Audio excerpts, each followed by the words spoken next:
Hey guys, Boy here, and this is things I've learned with EG.Arteezy's Juggernaut in 7.14. So the first thing to talk about is the new Mango Frenzy. With Magic Wand being nerfed in terms of HP regen and Mango being so cheap, a lot of the times having the Mango is a better idea than trying to get the Magic Wand components. If you want to finish the Magic Wand in the side shop, you have to give up more than 2 Mangoes worth of mana and HP regen if you want to do it without using the courier, which means that most of the times nowadays you either skip one completely and start with Mangoes, or even if you go Magic Wand, which is the case, you start with the Mangoes anyways. Eventually Radiant tries to contest their rune, and watch how Arteezy plays this. He never panics. In fact, he has no skill learned here and he's gonna save that skill point for a while. He has a support there, Vision of Venomancer behind the Sand King, but he clicks the Lobster, and if you pay attention he checks the inventory and notices a statue. This information is important for what ensues next. Note how he starts right clicking Sand King here. He has no skills learned, no worries, but Burrow Strike has an 11-second cooldown, so Arteezy needs to be ready. We mentioned the statue on Sand King. Even though Sand King lost like 20% HP, he completely changes targets now. Not only focusing Sand King means that it can be double Burrow Stroke, Venomancer will die faster because he has no damage block and less armor. By doing it, he's not hit by Sand King, and Arteezy is so patient, he doesn't commit Blade Fury, he tries to deny Rubik, and while Venomancer gets the rune, Arthur gets the kill. So that was nicely done.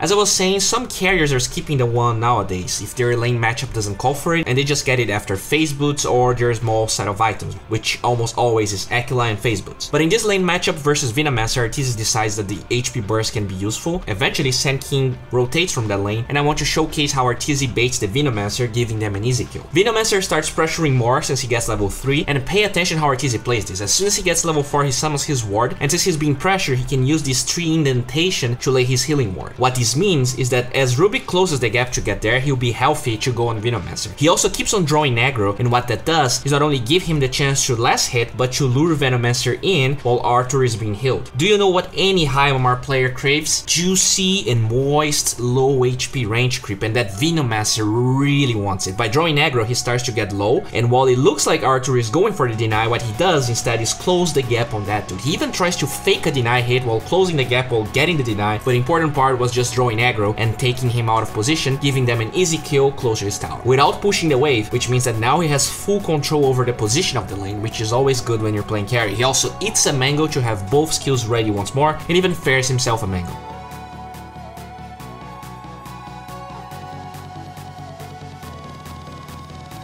Another interesting change-up is Arthur getting phase boots before Aquila. Usually the item is almost always purchased first when you don't have kill potential on the enemy offlaner, even with phase boots, and in this case he definitely has kill potential on him, especially now that Venomous Gale is dispellable. So as he gets his phase boots, a very interesting engagement happens. Sand King suddenly appears, and while Arteezy is able to Blade Fury, he quickly realizes that his Rubik is TPing, so what he tries to do is bait Radiant in. He acts as he's trying to clear the creep wave before leaving, which is pretty greedy, but watch what happens. As the Blade Fury is milliseconds of wearing out, he healing wards behind the trees beautifully, and he mans up. With Rubik being there, they can't really get a kill since Rubik is not that fast, so Arturito resorts to high-level tactics here. He puts the healing ward to follow him. If Venomancer doesn't look back to kill it, then Arthur will be healed to full HP, and if he does, he gets a kill. He trades 75 gold for more than that to get a kill and a lot of experience, so that's pretty valuable. He has 2 mangoes anyway, so it's not like he'll be starving for HP regen, and since Venomancer lost time doing that, Rubik can lift him to death. Even though Arteezy is not full HP, he remains top because he's gonna have level 6, and he probably felt like he could outplay Radiant. It was pretty close. Look what happens. Arthur was denying aggressively there, not only to go to a safer position, but to squeeze as much experience as possible until Venomancer respawns and TPs to that lane. And as Radiant engages, he actually gets level 6. He could spin right now and disengage, but he's a tier 1 player, which means that he plays to kill and not to avoid deaths. He tanks the Burrow Strike, even though he could just Blade Fury, because he knows that if he survives through the Blade Fury, that's a kill. And that's the important part. If he ults now, then he needs to dive them under tower to finish it off with Blade Fury, which is a certain death. But if he Blade Furies and then ults, he'll be fighting on his own terms, and the ult has more chances of killing both of them, since they'll group to take him down. Unfortunately though, I feel like he manned up too hard for a Canadian, and while he survived the Blade Fury, the cast point kills him before the ult. Nicely done, and if he was, let's say, 50 HP higher, that could be a double kill for him.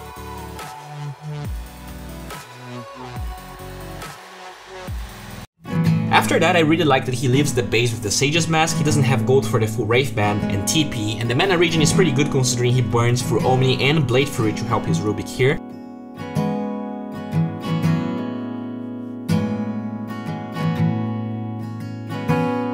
As he gets the kill, he already brings the Wraith Band, meaning he can finish the Ekla in the side shop. Super efficient, and Arteezy's mind tricks just keep on piling it up. Look what he does afterwards. He just keeps on attacking the catapult, but he doesn't commit for the kill, as if the lane is pushing. And I'm pretty sure that Rubik noticed the potential there, so he doesn't show in lane, but positions himself very deep.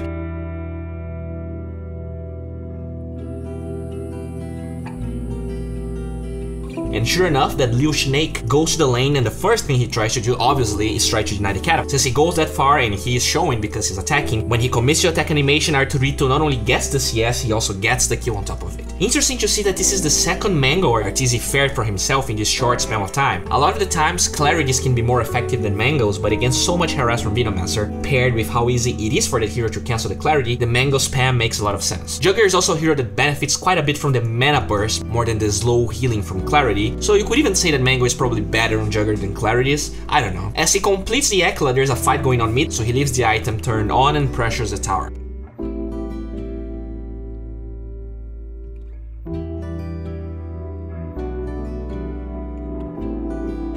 You might feel weird that Jugger is going Battle Fury instead of stats items to make use of Magnus, and that's an okay concern. The big thing nowadays is how hard the offlane is. Magnus struggles quite a bit, and more often than not it's going to take a long time until that Magnus is, say, level 9 with max and power. And even in that case, until that point, he's going to be bottom, soaking that experience and trying to defend his tower, which means that Jugger will not scale as best as possible. In a free game like this, and when you have a techies and you're against a Spectre, you do want to scale quite a bit. And it also makes sense, like, it's not like Battle Fury is worse with Empower, it just gets even better. Another cool thing to note is that Jugger doesn't get the Perseverance even though he has the gold for it. He's already full mana here, and with these items he won't need to pop the healing more to farm, so he can get the Demon Edge first, which will help him to get the Battle Fury even faster. Eventually, Radiant steps up, trying to push top, and pay attention how Arteezy plays this. He Blade Furies away, and even though he has the Omni Slash and his support is being dove, he cannot go in because Blade Fury is on cooldown.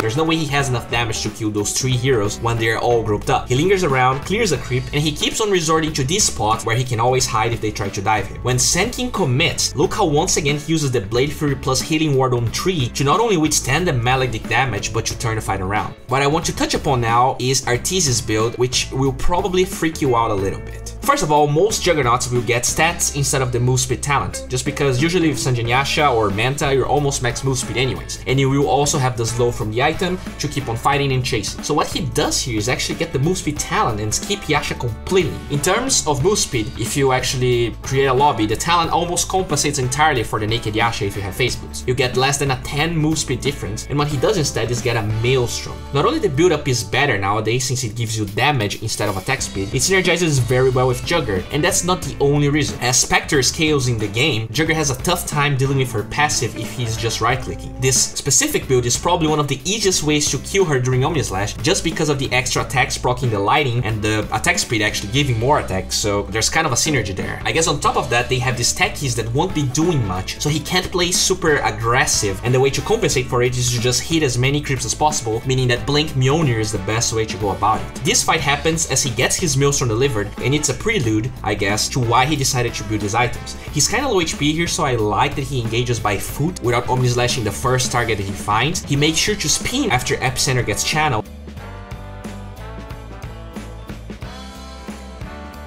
and that's a ton of damage. With that Empower, he expected to kill a bunch of heroes here, but with the Witch Doctor regen and the Rum buff, people were super tanky, and even though he beautifully dodges Poison Nova with Omni, he takes so much damage when he mans up on Spectre, killing him at the end even though he also gets the kill. His item progression is actually finishing the Mjolnir first and getting Blink afterwards, and in this clip you can kinda see what Arteezy is shooting for. Basically, he wants to be able to solo Spectre with Omni Slash, or else it's very unlikely that he'll be able to right-click that hero down. It's pretty cool that him and Magnus tagged along for a pretty decent amount of time until they were able to get there, and you can see how much DPS this build gives him. Maelstrom is indeed a farming item, but do not underestimate the lighting proc buff. It was almost a 50% damage increase, and even if that Spectre goes Butterfly, those procs cannot be dodged anymore, so that's pretty good. Also, since it doesn't give attack speed anymore, heroes that have decent attack speed make better use of it, and Juggernaut has pretty low BAT, which means that the item is overall pretty decent on him. Since he has Blade Fury, he gets off scotch-free, and that was pretty good. If we go back even, the way he handle the wave is also pretty clutch. This skill is not all about fighting Spectre and then ulting her. It's not always that you get a hero by himself hitting under tower, but since he cleared the wave first, then he got off map, waiting, and just later decided to re-engage, means that Spec is by himself until, let's say, 20 minutes and 40 seconds, giving him enough time to get the kill.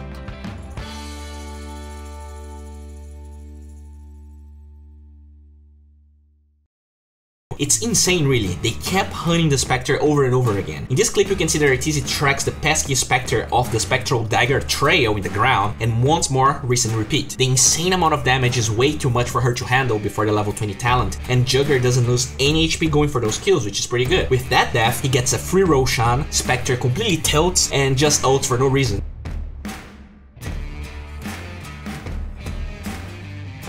And unfortunately, Arteezy gives his ages away because of the Maledict and OT not understanding what he was supposed to do.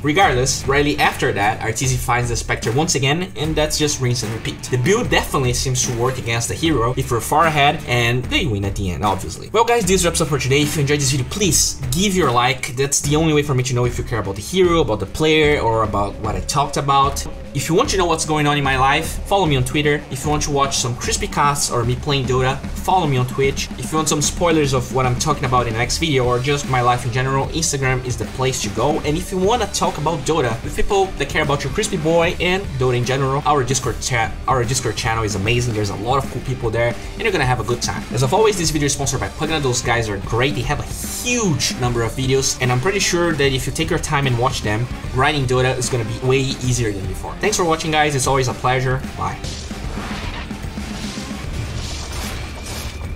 Radiant's bottom tower is under attack.